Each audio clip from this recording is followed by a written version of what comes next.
Hello friends, welcome to knowledge reference. তো আজকে ভারতের সংবিধান অর্থাৎ ইন্ডিয়ান পলিটি থেকে সেরা গুরুত্বপূর্ণ 50টি প্রশ্নোত্তর আলোচনা করব, যা তোমাদের আপকামিং ফুড এসআই পরীক্ষার জন্য খুবই গুরুত্বপূর্ণ। তোমরা অবশ্যই প্রথম থেকে শেষ পর্যন্ত দেখো। আর তোমরা যদি নতুন হয়ে থাকো অবশ্যই কিন্তু আমাদের এই চ্যানেলটি সাবস্ক্রাইব করবে। তো চলো শুরু করা যাক আজকের ভারতের সংবিধানের প্রথম পার্ট।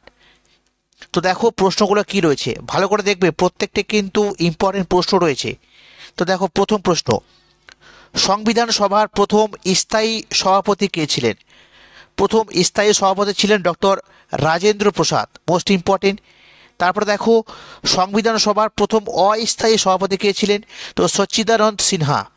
সচ্চিদানন্দ সিনহা ছিলেন প্রথম অস্থায়ী সভাপতি এবং স্থায়ী সভাপতি ছিলেন ডক্টর রাজেন্দ্র প্রসাদ।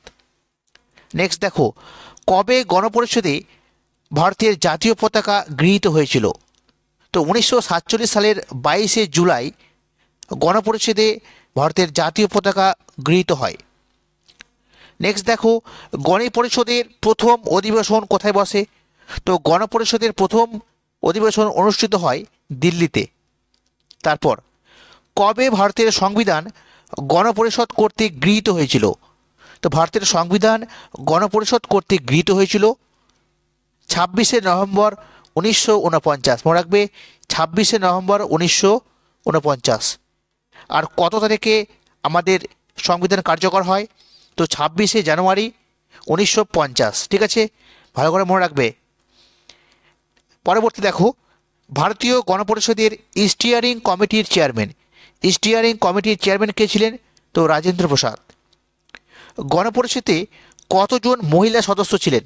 তো মনে রাখবে 15 জন ছিল মহিলা সদস্য, আর টোটাল সদস্য ছিল 389। ঠিক আছে, আর যখন সংবিধান গ্রহণ করা হয় সেই দিনে কতজন স্বাক্ষর করেছিলেন সেই সংবিধানে? তো 284 জন। ঠিক আছে, নাম্বারটা মনে রাখবে। কোন আইনকে মডেল করে জাতীয় সংবিধান রচনা করা হয়? তো আমাদের সংবিধান রচনা করা হয় মূলত যে মডেলকে অনুসরণ করে তা হচ্ছে 1935 সালের ভারত শাসন আইন। ঠিক আছে, ভারত শাসন আইনের উপর ভিত্তি করে আমাদের সংবিধান কিন্তু রচনা হয়। নেক্সট দেখো, ভারতীয় সংবিধানের প্রস্তাবনার ধারণাটি কোন দেশের সংবিধান থেকে গৃহীত হয়েছে? প্রস্তাবনার ধারণাটি গৃহীত হয়েছে মার্কিন যুক্তরাষ্ট্র থেকে। তারপরে এক নাগরিকত্বের ধারণাটি গৃহীত হয়েছে কোন দেশ থেকে? তো ব্রিটেন থেকে নেওয়া হয়েছে। নেক্সট দেখো, কততম সংবিধান সংশোধনের মাধ্যমে প্রস্তাবনায় ধর্মনিরপেক্ষ এবং সমাজতান্ত্রিক, ঠিক আছে, দুটো কথা, ধর্মনিরপেক্ষ এবং সমাজতান্ত্রিক শব্দ দুটো যুক্ত হয়? তো 42তম সংবিধানের। ঠিক আছে, 1976 সালে এই 42তম সংবিধান সংশোধন করা হয়। নেক্সট দেখো, কেশবানন্দ ভারতী বনাম কেরল রাজ্য মামলা। কেশবানন্দ ভারতী বনাম কেরল রাজ্য মামলা, এটা কত সালে হয়? 1973 সালে হয়। ঠিক আছে, মনে রাখবে 1973 সালে। পরবর্তী প্রশ্নগুলো দেখব, প্রত্যেকটা কিন্তু ইম্পর্টেন্ট প্রশ্ন। নেক্সট দেখো, ভারতীয় সংবিধানের কত নম্বর ধারা অনুযায়ী ভারত সরকার ভারতরত্ন এবং পদ্মশ্রী পুরস্কার প্রদান করে থাকে? তো 18 নম্বর আর্টিকেল। ঠিক আছে, 18 নম্বর ধারা অনুযায়ী ভারত সরকার ভারতরত্ন এবং পদ্মশ্রী পুরস্কার প্রদান করে থাকে। নেক্সট দেখো, ভারতের সংবিধানের প্রস্তাবনাকে এখনও পর্যন্ত কতবার সংশোধন করা হয়েছে? তো এখনও পর্যন্ত একবার সংশোধন করা হয়েছে, যা 1976 সালের 42তম সংবিধান সংশোধনের মাধ্যমে। নেক্সট দেখো, কে সংবিধানের প্রস্তাবনাকে সংবিধানের আত্মা বলেছেন? তো সংবিধানের প্রস্তাবনাকে সংবিধানের আত্মা বলে উল্লেখ করেছেন ঠাকুরদাস ভার্গব। ঠিক আছে, ঠাকুরদাস ভার্গব, মনে রাখবে। আর সংবিধানের প্রস্তাবনাকে এ কি টু দ্য কনস্টিটিউশন কে বলেছেন? তো আর্নেস্ট বার্কার। আর্নেস্ট বার্কার, বা অনেক সময় অনেক বই লেখা থাকবে আর্নেস্ট বার্কার। ঠিক আছে, মনে রাখবে এ কি টু দ্য কনস্টিটিউশন। তারপরে দেখো, ভারতীয় সংবিধানে উল্লেখিত লোকপাল, ঠিক আছে, এই লোকপালের ধারণাটি কোন দেশের সংবিধান থেকে গ্রহণ করা হয়েছে? তো সুইডেন থেকে। পরবর্তী দেখো, কততম সংবিধান সংশোধনীর মাধ্যমে সম্পত্তির অধিকারকে মৌলিক অধিকার থেকে বাদ দেওয়া হয়েছে? তো 44তম সংবিধান সংশোধনী, যা 1978 সালে হয়েছিল। আর এটি বর্তমানে 300A আর্টিকেলে রয়েছে। ঠিক আছে, নেক্সট দেখো, ভারতীয় সংবিধানের নির্দেশাত্মক নীতি ডিপিএসপি, ঠিক আছে, directive principle of state policy, এই ধারণাটি কোন দেশ থেকে গ্রহণ করা হয়েছে? তো আয়ারল্যান্ড থেকে। পরবর্তী দেখো, বর্তমানে সম্পত্তির অধিকার কী ধরনের অধিকার? তো মনে রাখবে এটি বর্তমানে একটি আইনগত অধিকার। নেক্সট দেখো, ভারতের সংবিধানের জরুরি অবস্থার কথাটি অর্থাৎ এই ধারণাটি কোন দেশ থেকে নেওয়া হয়েছে? তো জার্মানি থেকে, ঠিক আছে, জার্মানি থেকে জরুরি অবস্থার ধারণাটি গ্রহণ করা হয়েছে। তারপরে দেখো পরবর্তী দেখব কি রয়েছে, প্রত্যেকটা কিন্তু মোস্ট ইম্পর্টেন্ট, ঠিক আছে। তো 23 নম্বর প্রশ্ন দেখো, ভারতের সংবিধানের কত থেকে কত নম্বর আর্টিকেলের মধ্যে মৌলিক অধিকারের উল্লেখ রয়েছে? মোস্ট ইম্পর্টেন্ট প্রশ্নটি 12 থেকে 35 নম্বর ধারা, ঠিক আছে, 12 থেকে 35 নম্বর ধারাতে রয়েছে মৌলিক অধিকারের কথা। নেক্সট দেখো, ভারতের উপরাষ্ট্রপতি পার্লামেন্টের কোন কক্ষের অধ্যক্ষ? ভারতের উপরাষ্ট্রপতি তিনি রাজ্যসভার অধ্যক্ষ, আর উপরাষ্ট্রপতি রাজ্যসভার চেয়ারম্যান পদে থাকেন। নেক্সট দেখো, কার্যকালের আগে রাষ্ট্রপতি তার পদত্যাগপত্র জমা করতে চাইলে কার কাছে পদত্যাগ জমা করবেন? তো উপরাষ্ট্রপতির কাছে। তারপর দেখো, কে সবচেয়ে কম সময়ের জন্য ভারতের রাষ্ট্রপতি নির্বাচিত হয়েছিলেন? তো নীলম সঞ্জীব রেড্ডি। নীলম সঞ্জীব রেড্ডি তিনি সবচেয়ে কম সময়ের জন্য ভারতের রাষ্ট্রপতি হয়েছিলেন। নেক্সট দেখো, উপরাষ্ট্রপতিকে শপথ বাক্য পাঠ করান কে? তো ভারতের রাষ্ট্রপতি। ভারতীয় সংবিধান অনুযায়ী প্রধানমন্ত্রী পদপ্রার্থী হওয়ার জন্য ন্যূনতম তার বয়স কত হতে হবে? তো 25 বছর। এছাড়া মনে রাখবে মুখ্যমন্ত্রীর বয়সও কিন্তু মিনিমাম 25 হওয়া প্রয়োজন। তার প্রধানমন্ত্রী এবং মুখ্যমন্ত্রী প্রত্যেকের বয়স 25 বছর হওয়া প্রয়োজন। নেক্সট দেখো, ভারতীয় পার্লামেন্টের দুটি অধিবেশনের মধ্যে সর্বাধিক কত দিনের ব্যবধান থাকা প্রয়োজন? তো ন্যূনতম 6 মাসের ব্যবধান থাকা দরকার। তারপর দেখো, রাজ্যসভার সদস্যদের কার্যকালের মেয়াদ কত বছর হয়? তো 6 বছর, ঠিক আছে।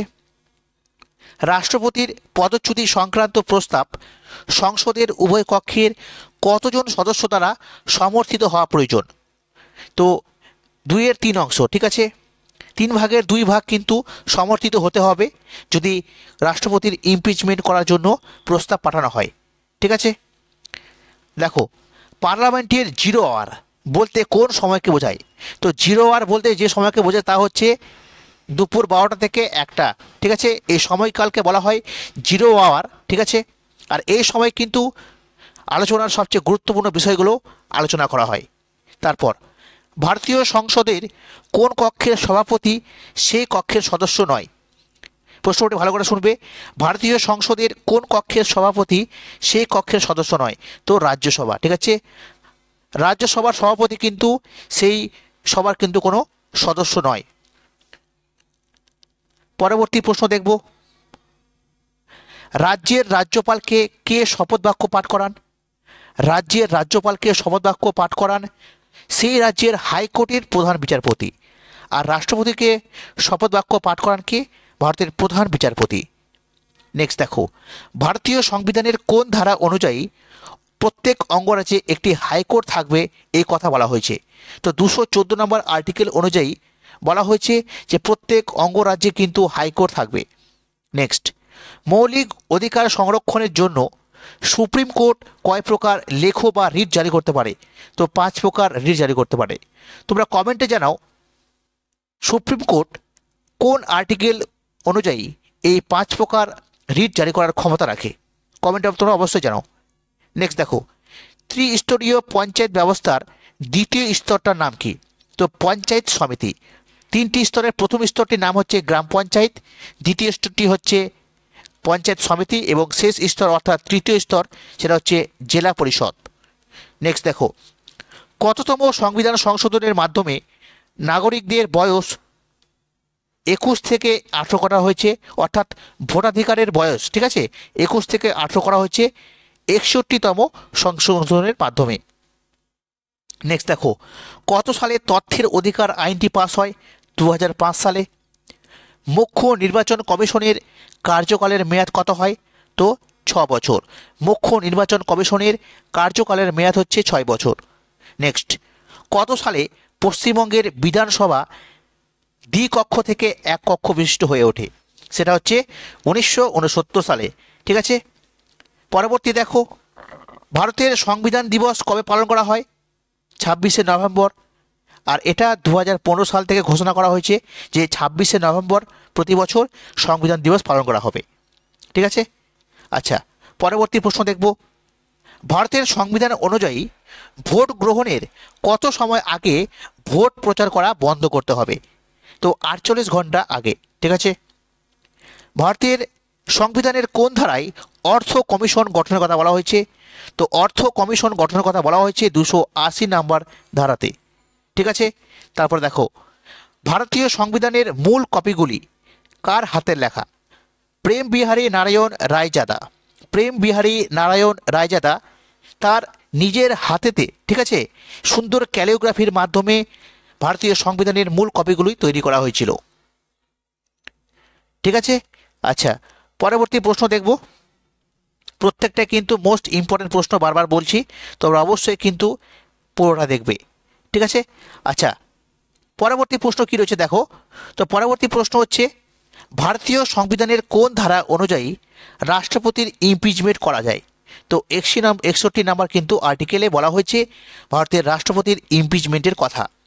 নেক্সট দেখো, সংবিধান তৈরির খসড়া কমিটি অর্থাৎ ড্রাফটিং কমিটি কবে গঠিত হয়? তো 1947 সালের 29শে আগস্ট, মনে রাখবে 1947 সালের 29শে আগস্ট ভারতের ড্রাফটিং কমিটি অর্থাৎ সংবিধান তৈরির যে খসড়া কমিটি সেটা কিন্তু গঠন করা হয়েছিল।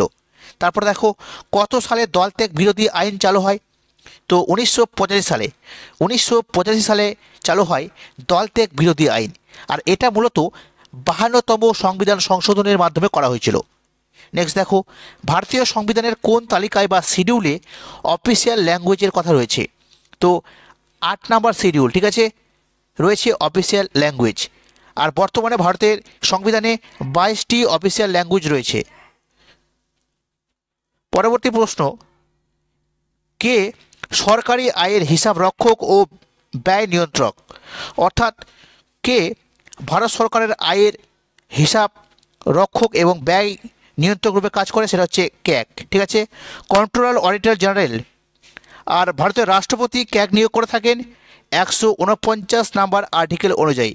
ঠিক আছে, তো বন্ধুরা, আজকের ক্লাসের এই সেরা 50টি প্রশ্ন আলোচনা করলাম, যা তোমাদের আপকামিং ফুড এসআই পরীক্ষার জন্য মোস্ট ইম্পর্টেন্ট। তোমরা অবশ্যই এই ভিডিওটি দেখে নেবে। তো আজকে এই পর্যন্তই, থ্যাংক ইউ।